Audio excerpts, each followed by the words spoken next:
Welcome to John Allen Outside. I'm John, and in this video, I'm going to share with you the gear changes I made heading into the 2023 backpacking season. This is becoming a bit of an annual tradition at this point because my gear list continues to evolve, and it always seems like there are changes I can make to improve my experience out on the trail. So let's jump right in. The first thing I'm changing is my sit pad. I have a new sit pad, and I've been using the Z-Lite pad for many years. This is it right here. One of my favorite pieces of gear. It's lightweight, it's versatile. I use it to sit down during breaks and at camp, and it also makes a great welcome mat outside my tent. However, this year I'm swapping it out for a 1/8 inch foam pad that can serve several functions. First, I'm going to use it under my sleeping pad for a bit of extra insulation. It's going to give me some additional protection from sharp objects for my sleeping pad and to keep that pad from sliding around like it likes to do. In addition, it's also going to be my butt pad, and it's going to have the extra benefit of being large enough to lay down on during breaks. So the Z seat weighs about 2 ounces, and the new foam pad is slightly lighter at 1.8 ounces. So weight really isn't much of a factor here. The only downside to the new pad is it's a little bit more bulky, although it's going to go in the back pocket of my pack right where the Z seat went, so I don't really see this being much of an issue. It is going to be very difficult for me to leave one of my favorite pieces of gear at home, but I can always switch back if necessary. The next item are my shoes. So I've been hiking in Saucony Peregrine Trail Runners for years, most recently the Peregrine 11. I like them a lot because they're durable, they're comfortable, they sit low to the ground so I can feel the trail underneath my feet. However, in the past year or so, I've been dealing with some plantar fasciitis pain in my heel that seemed to get better when I was wearing my more cushioned running shoes for long trail walks around my neighborhood. Now, I can't wear these running shoes on a backpacking trip because they have no rock plate and very little grip, and I'd probably wipe out. So I started looking for a trail runner with a bit more cushion and comfort. I followed the herd and tried the Ultra Lone Peaks. I found them comfortable, but I did not like the zero drop, and my heel pain didn't get any better. I talked at length with my podiatrist about shoes, who is also a backpacker, which is nice, and he told me that the Ultras are not really a good fit for the shape of my foot and for how I walk. So after some additional research, I landed on the Topo Athletic TerraVenture 3. It's got a stack height of 25 millimeters and a 3 millimeter drop, so it's not exactly the same as the Saucony Peregrine, but it is very close. Where the Topo is different than the Peregrine is in the toe box. The Topo has a wide toe box similar to the Ultra Lone Peak, which makes for a very comfortable ride. I don't feel like the Topo with TerraVenture 3 is an overly cushioned shoe by any means, but it does feel better on my feet than the Saucony. So far I've put about 100 miles or so, maybe 150 miles doing some training hikes around the neighborhood, and I really like these shoes a lot.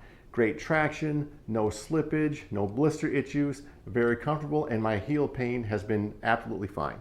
I'm going to do a full review after I get a couple hundred actual trail miles on these shoes, but at this point I feel like these are going to be my new favorite.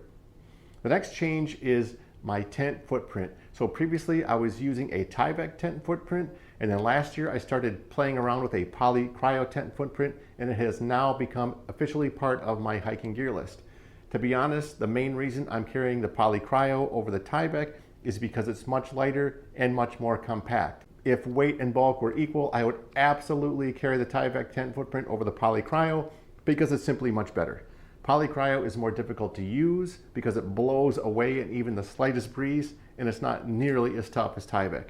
However, it performs its main function, which is a bit of extra protection for the floor of my tent, with the added benefit of keeping the bottom of my tent clean. Now, for those of you who would argue that I don't really need a tent footprint, for what it's worth, I agree with you. It's certainly not mandatory with the Dyneema tent, but the benefits are worth it to me, so I'm going to take it with me. Next, I am changing my cook pot. I am switching from the Toke's 750 milliliter cook pot to the Toke's 900 milliliter cook pot. The 900 is only a ½ ounce heavier than the 750, but it's around 20% more fuel efficient at medium burner level because the wider bottom captures more heat.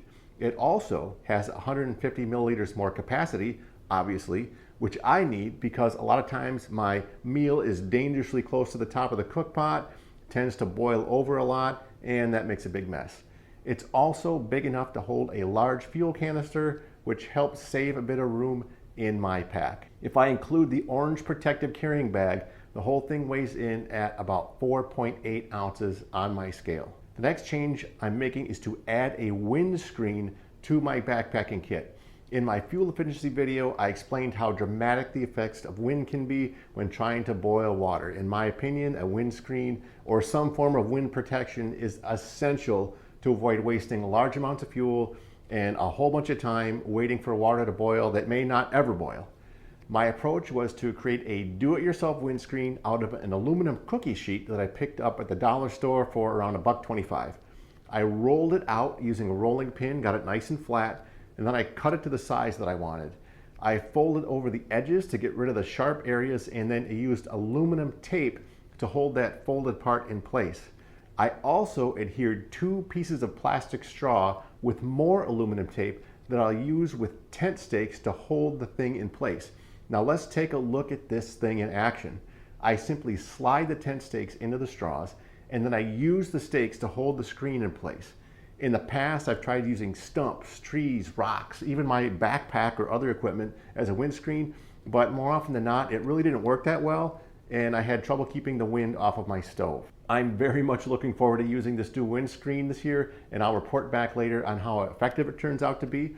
If you're wondering, the finished product weighs in at 1.37 ounces, and I actually think you could get it under an ounce if you wanted to make it a little bit smaller. Next up are new shorts. So sadly, my favorite pair of hiking shorts that I've been wearing for years and years ended up getting a hole in the rear end and needed to be replaced. So I picked up a pair of Nike Challenger 7-inch running shorts that I'm going to be using on trail this year.